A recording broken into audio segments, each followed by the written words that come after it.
Hi all, இன்றைக்கி ஒரு evening vlog தான் உங்களோட ஷேர் பண்ண போகிறேன். இன்றைக்கி குட்டி பாப்பா வந்து விளையாடிட்டு இருந்தா. ஸோ நான் அதையும் காமிச்சிருக்கேன். குட்டி பாப்பாவை பார்த்து தான் அதிகமாக எனக்கு வந்து ஃபாலோவர்ஸ் கிடைச்சிங்க யூடியூப்பில். அதனால் vlog வந்து ஸ்டார்ட் பண்ணுறப்பவே நான் குட்டி பாப்பாவையும் காமிச்சிருக்கேன். இப்போ அவங்க தூங்குகிற டைம், கொஞ்சம் நேரம் விளையாடிட்டு தூங்க வைக்கணும் அவங்கள. நம்ம சிரிக்க வச்சுட்டே இருந்தால், பேசினா, அவங்களோட விளையாடிட்டு இருந்தால் அவங்க வந்து சீக்கிரமாக தூங்கிடுவாங்க. அதனால் நான் வந்து அப்படி பண்ணிகிட்டு இருந்தேன். அதுக்கப்புறம் அவங்க ஒரு வழியாக தூங்கிட்டாங்க. மொட்டை மாடிக்கு துணி எடுக்கலான்னு போயிருந்தேன்.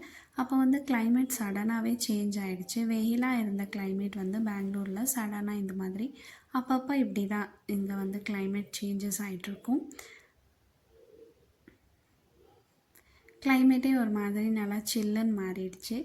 அதையும் நான் வந்து எடுத்துக்கிட்டேன். ரொம்ப அழகாக இருந்துச்சு கிளைமேட். அப்புறமா அந்த நேச்சர் பார்க்கவே ஸ்கை க்ளவுட்ஸ் எல்லாம் சூப்பராக இருந்துச்சு. ஸோ நான் அதையும் எடுத்துகிட்டேன். அதுக்கப்புறமா இன்றைக்கி வைகுண்ட ஏகாதசி, அதனால் வீட்டில் வந்து நான் பூஜை பண்ணிவிட்டு அதுக்கப்புறம் இன்றைக்கி நைட் டின்னருக்கு வந்து சிம்பிளான ஒன் பாட் ரெசிபி தான்.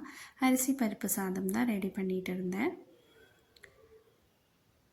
இன்றைக்கி ஹஸ்பண்டுக்கு வந்து செகண்ட் ஷிஃப்ட்டு. ஸோ அதை முடிச்சுட்டு அவங்க ஒரு 9 o'clock வருவாங்க. நான் பூஜாலாம் முடிக்கிறதுக்கெல்லாம் ஒரு 7:30 ஆகிடுச்சு. அதுக்கப்புறமா நான் வந்து இந்த ரெசிபி வீடியோவும் எடுத்திருந்தேன். இது வந்து உங்களுக்கும் யூஸ்ஃபுல்லாக இருக்கும்னு நான் சிம்பிள் மெத்தடில் குக்கர்லேயே செய்திருக்கேன். இப்போ நான் குக்கரில் கொஞ்சமாக எண்ணெய் சேர்த்துக்கிறேன். எண்ணெய் சூடானதும் கடுகு போட்டுக்கிறேன். கடுகு பொரிஞ்சதும் கொஞ்சமாக சீரகம் சேர்த்துக்கிறேன். அதுக்கப்புறம் நான் அரிஞ்சு வச்ச வெங்காயம், காய்ந்த மிளகா, அது கூட இடித்து வச்ச பூண்டு, கருவேப்பிலை சேர்த்துக்கிறேன். பூண்டை வந்து நம்ம முழுசாக கூட சேர்த்துக்கலாம். பட் இப்படி இடித்து சேர்க்குறப்ப நல்ல ஒரு ஃப்ளேவர் இருக்கும். அதனால் நீங்களும் அப்படி சேர்த்துக்கோங்க. அப்போ ரொம்ப டேஸ்ட்டாகவும் இருக்கும். இதெல்லாம் ஒரு 5 to 7 minutes நான் வந்து வதக்கிக்கிறேன். அது கூடவே கொஞ்சமாக நான் தக்காளி, பீட்ரூட், கேரட், நூல்கோல் என்கிட்ட இருக்க வெஜிடேபிள்ஸை சேர்த்துருக்கேன். உங்களுக்கு எந்த வெஜிடேபிள்ஸ் எல்லாம் பிடிக்குமோ அதெல்லாம் நீங்கள் சேர்த்துக்கலாம். இதுலேயே வந்து நம்ம முருங்கைக்காய், அப்புறம் முருங்கைக்கீரைலாம் சேர்த்துக்கலாம். பட் நான் வந்து குட்டி பாப்பா வச்சுட்டு கடைக்கு போக முடியாதனால நான் வந்து இருக்க வெஜிடேபிள்ஸ்லேயே வந்து நான் சிம்பிளாக முடிச்சுக்கிறேன். நான் ஃபஸ்ட்டே அரிசி, சிறும்பருப்பு, துவரம்பருப்பை வந்து அளந்து ஊற வச்சுட்டேன். இது 3யும் ஒரு 1/2 hour ஊற வச்சுக்கோங்க. அப்போ வந்து நம்மளுக்கு நல்லா குழைவாக வேகும். நான் இன்றைக்கி வந்து ரேஷன் அரிசியில் தான் ட்ரை பண்ணுறேன். நார்மல் அரிசிலையும் நீங்கள் ட்ரை பண்ணலாம். பட் ரேஷன் அரிசியில் நம்ம செய்கிறப்ப அதோட டெக்ஸ்சருமே அப்புறம் டேஸ்ட்டுமே ரொம்ப சூப்பராக இருக்கும். அதனால் நான் வந்து ரேஷன் கடையில் கொடுத்த அரிசிலேயே வந்து செய்திருக்கேன் இன்றைக்கி. இப்போ நம்ம சேர்த்துருக்க வெஜிடேபிள்ஸ் எல்லாம் ஓரளவுக்கு குக் ஆகிருக்கு. இப்போ நான் வந்து மஞ்சள் தூள், உப்பு, அப்புறம் சாம்பார் பொடி சேர்த்துருக்கேன். இந்த சாம்பார் பொடி ரெசிப்பியை வந்து நான் வந்து வீடியோவாக எடுத்து அப்லோட் பண்ணியிருக்கேன். வேணுன்றவங்க செக் பண்ணி பாருங்கள். இந்த வீடியோவுக்கு நல்ல வரவேற்பு கொடுத்துருக்கீங்க, அதுக்கும் ரொம்ப தேங்க்ஸ். தேவையான மசாலாஸ் எல்லாம் சேர்த்துட்டு நல்லா ஒரு மிக்ஸ் கொடுத்து நான் ஒரு 2 to 3 minutes வந்து வதக்கிக்கிறேன்.